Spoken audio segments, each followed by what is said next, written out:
Hello my dear friends, तो आज हम बात करेंगे क्लास 8 हिस्ट्री का चैप्टर नंबर 9 जिसका नेम है the making of the national movement 1872-1947। तो इसके अंदर आज हम बात करने वाले हैं द इमर्जेंस ऑफ नेशनलिज्म। तो इसके पिछले वीडियो के अंदर हमने इस चैप्टर के इंट्रोडक्शन की बात की थी। अब हमारे पिछले इंट्रोडक्शन वाले वीडियो को और इस टॉपिक को, कौन सा आज का हमारा topic the emergence of nationalism, इन दोनों को रिलेट करना। मतलब इसके पिछले वीडियो के अंदर हमने देखा था कि जो लोग थे वो गुस्सा थे। अब वो गुस्सा, पहले तो वो बहुत ज़्यादा गुस्सा थे, तो वो गुस्सा फूटा कहाँ पे, 1857 के रिवॉल्ट में। लेकिन उस समय तो हमें इंडिपेंडेंस नहीं मिल पाई। ऐसा नहीं है कि 1857 रिवॉल्ट के बाद में लोग गुस्सा नहीं थे, फिर भी वो लोग गुस्सा थे। तो उन्होंने क्या किया, उन्होंने सोचा कि कोई बात नहीं है, 1857 के रिवॉल्ट में हमें इंडिपेंडेंस नहीं मिली, लेकिन अब हम इंडिपेंडेंस लेके रहेंगे। तो अब हमें पता है कि वो इंडिपेंडेंस तो लेंगे, लेकिन पहले वो इंडिपेंडेंस लेंगे किसके लिए, मतलब इंडिया पहले था क्या, ये सवाल था। तो व्हाट इज दिस कंट्री, मतलब ये जो कंट्री है इंडिया, वो क्या थी, of India and for home is it meant.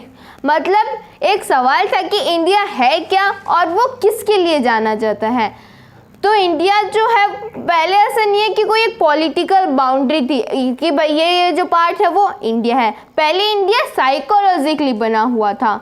Psychologically मतलब पहले इंडिया के अंदर बाउंड्रीज तो थी नहीं। पहले इंडिया के अंदर बहुत सारे प्रोविंसेस हुआ करती थी, मद्रास प्रोविंसेस, जो बंगाल प्रोविंस और जो बॉम्बे प्रेसिडेंसी। तो वैसे अलग अलग प्रोविंस, प्रेसिडेंसी, ये सब कुछ हुआ करती थी। और पहले मुगल रूल्स भी था। अगर मान लो कोई जो प्रोविंस है वो जो मुगल्स एम्पायर है उससे अपना राजा नहीं मानती, तो वो इंडिया का पार्ट नहीं होगा।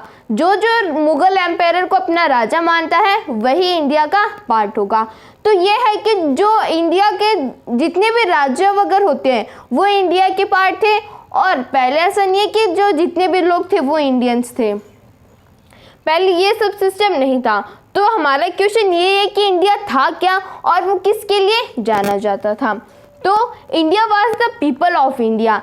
इंडिया के जो पीपल थे वो इंडिया को बनाते थे। वो कैसे बनाते थे, जैसे मान लो जम्मू कश्मीर के अंदर कोई व्यक्ति रह रहा है और तमिलनाडु के अंदर कोई व्यक्ति रह रहा है, तो वो दोनों को एक कंसीडर करने लगे थे। मतलब वो सोच रहे थे कि ब्रिटिशर्स भी आपके दुश्मन हैं और मेरे भी ब्रिटिशर्स दुश्मन हैं, तो क्यों ना हम एक हो जाए और ब्रिटिशर्स के अगेंस्ट में लड़ना स्टार्ट कर दें।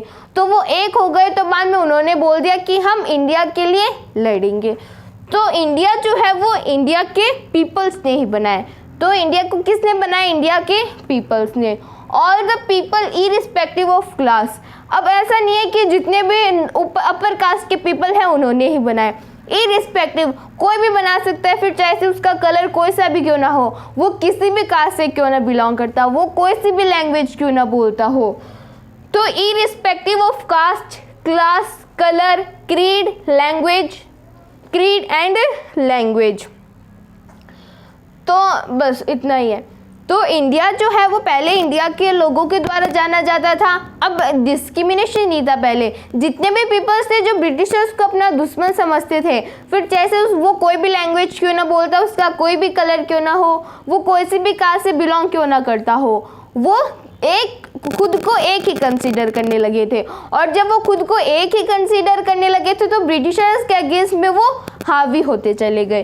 तो awareness against the British rule emerge. जो ब्रिटिश रूल था उसके अगेंस्ट में जो अवेयरनेस है वो इमर्ज होती चली गई। तो जब जो पढ़े लिखे लोग थे उनको लगा कि हम इंडिया जो है हम ब्रिटिशर्स से नीचे हैं, मतलब ब्रिटिशर्स हमारे ऊपर रूल कर रहे हैं, वो हमारे साथ में बिल्कुल भी इक्वलिटी नहीं रखते। तो बाद में जो जितने भी पढ़े लिखे लोग थे उनको लगा कि यार ये ब्रिटिशर्स तो गलत कर रहे हैं, जो हम चाहते हैं वो नहीं करते। इनके वहाँ पे जो ब्रिटेन है वहाँ पे तो सभी के साथ में इक्वलिटी होती है, सभी को वोटिंग राइट्स होते हैं, लेकिन इंडिया के अंदर कुछ ये सब कुछ है नहीं।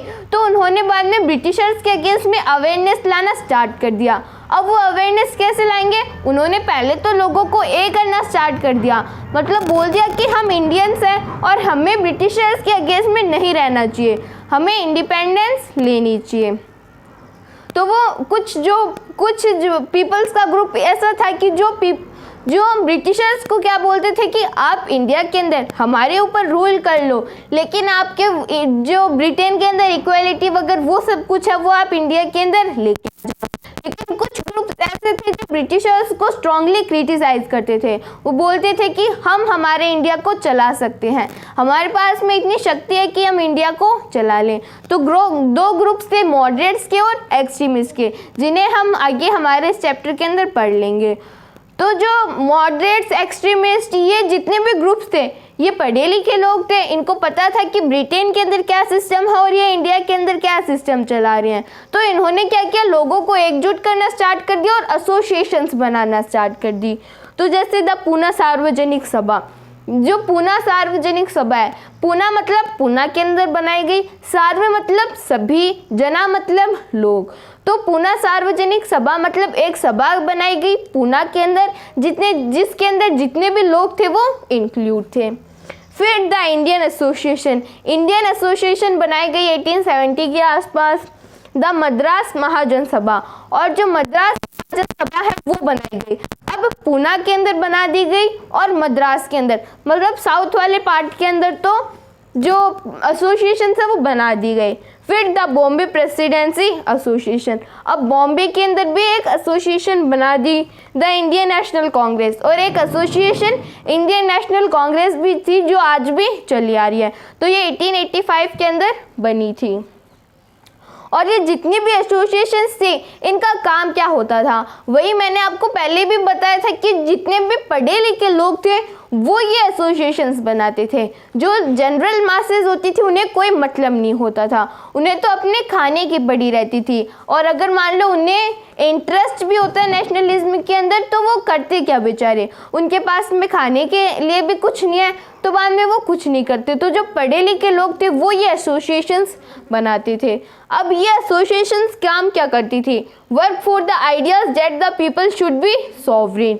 वो ये आइडिया लाना चाहती थी लोगों के अंदर, ये आइडिया बताना चाहती थी लोगों को that the people should be sovereign. अब सॉवरेन का मतलब क्या है, मतलब वो बताना चाहती थी कि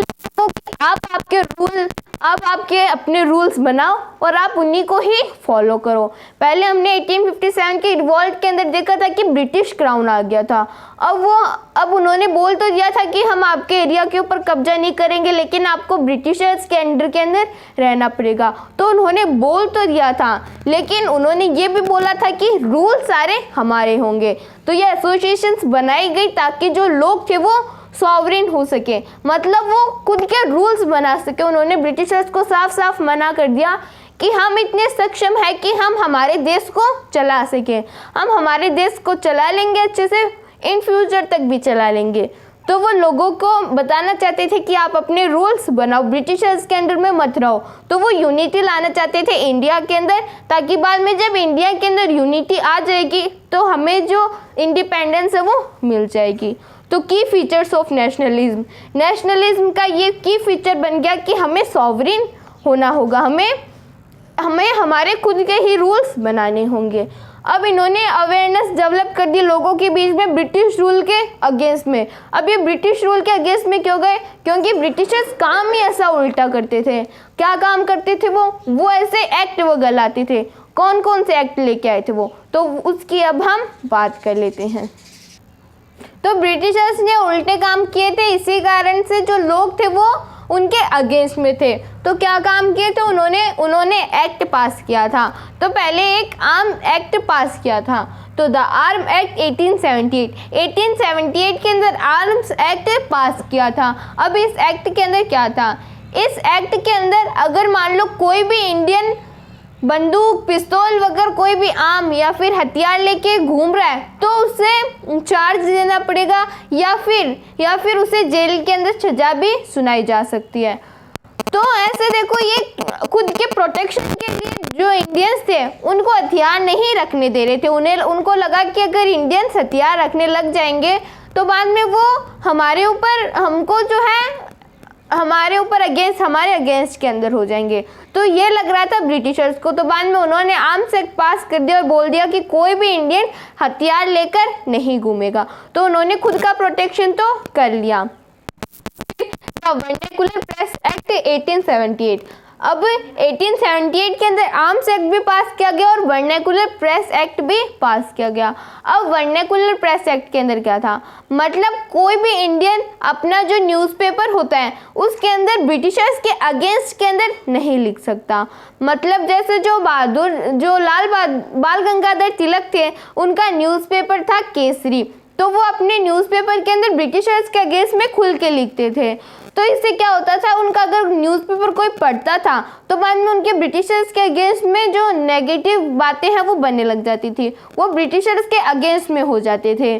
तो वैसे बाद में ब्रिटिशर्स को लगा कि कोई भी उनको लगा कि ऐसे तो ये जो लोग हैं वो हमारे अगेंस्ट में हो जाएंगे, ये अपने न्यूज़पेपर के अंदर ब्रिटिशर्स के अगेंस्ट में कुछ भी लिखते हैं। तो बाद में उन्होंने वर्नाकुलर प्रेस एक्ट को पास कर दिया और बोल दिया कि कोई भी इंडियन अपने न्यूज़पेपर के अंदर ब्रिटिशर्स के अगेंस्ट में नहीं लिखेगा। तो बाद में उनका प्रोटेक्शन तो हो गया था। कोई इंडियन जो है वो सोचेगा नहीं कि ब्रिटिशर्स गलत काम करें, क्योंकि उन्हें कोई बताने वाला ही नहीं रहेगा। तो कोई अगर मान लो कोई इंडियन लिख भी देता तो बाद में ब्रिटिशर्स बोल देते कि ये तो देशद्रोही है, तो उसके ऊपर सेडिशन चार्ज लग जाता था और उसे जेल की सज़ा सुना देती थी ब्रिटिश ईस्ट इंडिया कंपनी। तो ये सब कुछ होता था। फिर प्रपोज्ड एल्बर्ट बिल, बाद में एक एल्बर्ट बिल को पास किया जाता है। कौन पास करता है इसे, तो इसे सीई एल्बर्ट जो है वो इस बिल को पास करते हैं। वैसे अगर देखा जाए तो बिल के अकॉर्डिंग सीई एल्बर्ट अच्छे व्यक्ति थे। तो इस बिल के अंदर क्या होता है, इस बिल के अंदर जो भी काउंसिल होती है उसके अंदर, मतलब जो कोर्ट होता है उसके अंदर ब्रिटिशर्स के अगेंस्ट में ट्रायल जो है वो कोई एक इंडियन भी ले सकता है। मतलब ब्रिटिशर्स के ऊपर मुकदमा एक इंडियन भी चला सकता है। पहले ये सिस्टम था कि ब्रिटिशर्स ने अगर कोई गलत काम किया है तो उसके ऊपर ब्रिटिश ईस्ट इंडिया कंपनी के ही ऑफिसर जो है वो उसके ऊपर मुकदमा चलाते थे। लेकिन एल्बर्ट बिल ने ये जो एल्बर्ट बिल है इसके अकॉर्डिंग कोई एक इंडियन जो है वो भी ब्रिटिशर्स के अगेंस्ट में मुकदमा चला सकता है। अब बाद में ब्रिटिशर्स को लगा कि यार ये तो गलत बात हो गई, जो इंडियंस जो है वो हमसे इन्फीरियर हैं और हम सुपीरियर हैं। इंडियंस को किसी भी तरह का नॉलेज नहीं है, वो हमारे ऊपर मुकदमा कैसे चला सकते हैं। तो बाद में उन्होंने अपोजिशन बाय वाइट, जो वाइट पीपल थे उन्होंने उसको अपोज किया। उनको लगा कि ये जो सीई एल्बर्ट है इन्होंने हर कोई सा बिल पास कर दिया है, जो इंडियंस है वो तो इन्फीरियर है, वो हमारे ऊपर कैसे मुकदमा चला सकते हैं, उनको तो नॉलेज ही नहीं है बिल्कुल। लेकिन ब्रिटिश जो ऑफिसर्स थे जो कोर्ट के अंदर, उनको ये नहीं पता था कि अगर मान लो कोई भी व्यक्ति के अंदर पोटेंशियल होगी तभी तो वो उस तक पहुंच पाएगा। जैसे मान लो आज के जस्टिस हैं, आज के जस्टिस प्राइम मिनिस्टर को भी सजा सुना सकते हैं, उनके अंदर ये पोटेंशियल है कि वो प्राइम मिनिस्टर को भी सजा सुना दे। तो वैसे जो पास का समय था तब जो इंडियंस थे वो ब्रिटिशर्स को भी सजा सुना सकते थे, लेकिन ब्रिटिशर्स को लगा कि यार ये तो काम कर ही नहीं सकते। तो इन दो, ये जो द आर्म्स एक्ट और द वर्नाकुलर प्रेस एक्ट, इसके अंदर तो हमने देखा कि जो इंडियंस थे वो अपोज कर रहे थे, लेकिन एल्बर्ट बिल को जो ब्रिटिश ईस्ट इंडिया कंपनी तो उस समय पे नहीं थी, तो जो ब्रिटिश कोर्ट के अंदर, जो ब्रिटिश कोर्ट थी उसके अंदर जो ऑफिसर्स थे वो अपोज कर रहे थे। तो opposition by white, this highlighted the radical attitude of British of Indians. मतलब ये उनके जो एटीट्यूड होता है उसकी तरफ इशारा करता है। मतलब ब्रिटिशर्स इंडियंस के बारे में क्या क्या सोचते थे, वो सोचते थे कि इंडियंस को तो कोई भी नॉलेज नहीं है। तो ये उनका रेडिकल एटीट्यूड बताता है, किनका, ब्रिटिश ईस्ट इंडिया कंपनी का। तो रेडिकल एटीट्यूड मतलब उनका नस्लवाद, वो बोलते थे कि इंडियंस जो है वो तो नीची नस्ल के हैं और हम ऊंची नस्ल के हैं, तो ये उनका एटीट्यूड बताता है। फिर इंडियंस वर इनरेज्ड, जो इंडियंस थे वो गुस्सा हो गए जब उन्होंने बोला कि ये जो बिल है ये गलत नहीं है। तो इंडियंस के मन में एक बात आई, क्या बात आई उनके मन में, depend the desire of an all Indian organisation of educated Indians. उन्होंने बोला कि जितने भी एजुकेटेड इंडियंस हैं हमें उनकी एक बड़ी सी ऑर्गेनाइजेशन बनानी चाहिए ताकि इसके अंदर इंडिया के अंदर जितने भी एजुकेटेड पीपल्स हैं वो उस ऑर्गेनाइजेशन के अंदर जा सके और बाद में वो ब्रिटिशर्स के अगेंस्ट में कोई बड़ा काम कर सके।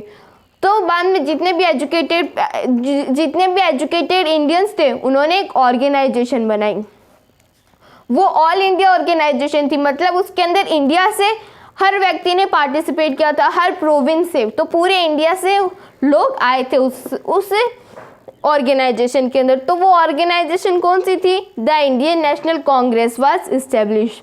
तो वो organisation the Indian national Congress थी। तो लोगों ने सोचा कि हमें पूरी ऑल इंडिया ऑर्गेनाइजेशन बनानी चाहिए जिसके अंदर एजुकेटेड इंडियंस जा सकें। तो बाद में वो द इंडियन नेशनल कांग्रेस बनाई गई। तो अब हम द इंडियन नेशनल कांग्रेस के बारे में बात कर लेते हैं। तो अब हम जो इंडियन नेशनल कांग्रेस बनी थी उसके बारे में जान लेते हैं। तो the Indian national Congress was established when 72 delegates from all over the country met at Bombay in December 1885। अब इंडियन नेशनल कांग्रेस हमने देखा था कि जितने भी जिन लोगों को एजुकेशन का नॉलेज होता है उन लोगों ने सोचा कि हमें पूरी इंडिया की एक ऑर्गेनाइजेशन बनानी चाहिए जो ब्रिटिशर्स के अगेंस्ट में आवाज़ उठा सके। तो बाद में इंडियन नेशनल कांग्रेस बनाई गई जिसके अंदर 72 डेलीगेट्स मतलब 72 जो मेंबर्स थे पूरी कंट्री से, from all over the country 72 members पूरी कंट्री से met at Bombay in December 1885। पूरी कंट्री से 72 मेंबर्स मिलते हैं बॉम्बे के अंदर दिसंबर 1885 के अंदर। तो पूरी कंट्री से 72 मेंबर्स आते हैं जो कि दिसंबर के अंदर 1885 के अंदर बॉम्बे के अंदर मिलते हैं और बाद में उनकी मीटिंग होती है हर ईयर के अंदर। दिसंबर के अंदर हर ईयर के अंदर जो इंडियन नेशनल कांग्रेस होती है उसकी मीटिंग होती है। तो मेन लीडर्स कौन कौन से थे उसके अंदर? दादा भाई नारोजी, सुरेंद्र नाथ बनर्जी और एस सुब्रमण्य अय्यर। तो ये 3 मेन लीडर्स थे। तो वैसे और भी लीडर्स थे, जैसे अर्ली लीडर्स कौन कौन थे? दादा भाई नारोजी, फिरोज शाह मेहता, बदरुद्दीन तैयब जी, WC बनर्जी, सुरेंद्र नाथ बनर्जी, रमेश चंद्र एस सुब्रमण्य अय्यर। तो ये अर्ली लीडर्स थे जो जैसे दादा भाई नारोजी, फिरोज शाह मेहता, बदरुद्दीन तैयब जी, WC बनर्जी, सुरेंद्र नाथ बनर्जी, रोमेश चंद्र दत्त एस सुब्रमण्य अय्यर, ये सारे लीडर्स थे। उसके अंदर जो दादा भाई नारोजी और AO ह्यूम, एलन ऑक्टिवन ह्यूम, ये जो थे एलन ऑक्टिवन ह्यूम ये ब्रिटिश ईस्ट इंडिया कंपनी के सिविल सर्वेंट थे। तो ये सिविल सर्वेंट थे और दादा भाई नारोजी जो थे ये इनका ज़्यादा रोल रहा है जो इंडियन नेशनल कांग्रेस है उसे बनाने में। तो एलन ऑक्टिवन ह्यूम तो ब्रिटिश सर्वेंट थे। तो आपको लगेगा कि ब्रिटिश सर्वेंट ने क्या हेल्प की इंडियन नेशनल कांग्रेस बनाने में? तो इन्होंने हेल्प की थी। इनको कुछ लोग बोलते हैं कि इन्होंने हेल्प इसलिए की थी ताकि वो ब्रिटिश जो इंडियन नेशनल कांग्रेस है उसके द्वारा लोगों का जो गुस्सा है उसे शांत करवा सके, ताकि जो लोग हैं वो जैसे 1857 का रिवॉल्ट हुआ था वैसा कोई बड़ा रिवॉल्ट ना करे। और कुछ लोग ये बोलते हैं कि जो एलन ऑक्टिवन ह्यूम थे वो अच्छे व्यक्ति थे, वो इंडियंस जो है उन्हें ब्रिटिशर्स से छुटकारा पाना चाहते थे। मतलब वो चाहते थे कि इंडियंस जो है वो ब्रिटिशर्स की हेल्प से ही आगे ना बढ़े, वो इंडियंस जो है उन्हें इंडिपेंडेंस मिल जाए। तो कुछ लोगों का ये ओपिनियन रहता है। फिर दादा भाई नारोजी जो एक टाइटल दिया जाता है ओल्ड मैन ऑफ इंडिया। तो इन्हें ओल्ड मैन ऑफ इंडिया का टाइटल दिया जाता है, ये लोगों से बोलते हैं। और ये जो है ये फर्स्ट एशियन पीपल है जो ब्रिटिश पार्लियामेंट के अंदर मेंबर रह चुके हैं। तो ब्रिटिश पार्लियामेंट के अंदर मेंबर रहने वाले ये फर्स्ट पर्सन है। और इन्होंने बहुत सारी बुक को राइट किया था। तो इनकी एक प्रोमिनेंट बुक थी poverty and British rule of India. और ये इन्होंने जो ड्रेनेज सिस्टम होता है, मतलब इन्होंने ड्रेन ऑफ वेल्थ का एक कंसेप्ट दिया था कि इंडिया का जो भी पैसा है वो ड्रेन की तरह है, वो बहता जा रहा है समुद्र के अंदर और बह के कहाँ पे जा रहा है? इंडिया के अंदर। मतलब इंडिया का सारा सोना कहाँ पे जा रहा है? ब्रिटेन के अंदर। तो ये हमने आपको एक्स्ट्रा डिटेल दे दी दादा भाई नारोजी के बारे में। तो हमने द इमरजेंस ऑफ नेशनलिज्म वाला टॉपिक कंप्लीट कर लिया। इसके नेक्स्ट वीडियो के अंदर हम the nation in the making वाले चैप्टर को टॉपिक को कंप्लीट करने वाले हैं।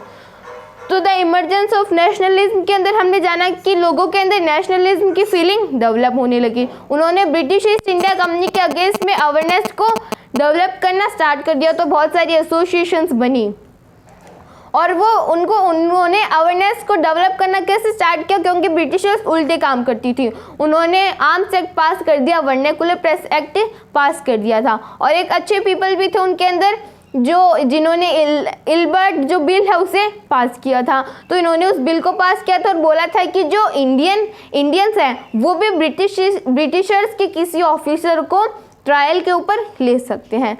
तो बाद में जो इंडियंस थे, जो वाइट पीपल्स थे, उन्होंने उसको अपोज किया और जो इंडियंस थे उन्होंने सोचा कि हमें पूरी इंडिया की एक एसोसिएशंस या फिर ऑर्गेनाइजेशन बनानी चाहिए। तो बाद में जो इंडियन नेशनल कांग्रेस है वो बनाई गई, जिसके अंदर 72 जो पीपल है वो बॉम्बे के अंदर आके मिले थे। पूरी कंट्री से आए थे वो पीपल और दिसंबर 1885 के अंदर वो मिले थे। उसके अंदर प्रोमिनेंट नेम क्या है, दादा भाई नारोजी, सुरेंद्रनाथ बनर्जी एंड सुब्रमण्य अय्यर और कुछ अर्ली लीडर्स भी थे। इसके अंदर दादा भाई नारोजी का और A.O. ह्यूम का ज़्यादा रोल रहा है। तो हमारा ये वाला टॉपिक कंप्लीट हो गया। If anybody have any type of doubt, any type of query, then please ask me in the comments and do subscribe our channel. Thank you so much.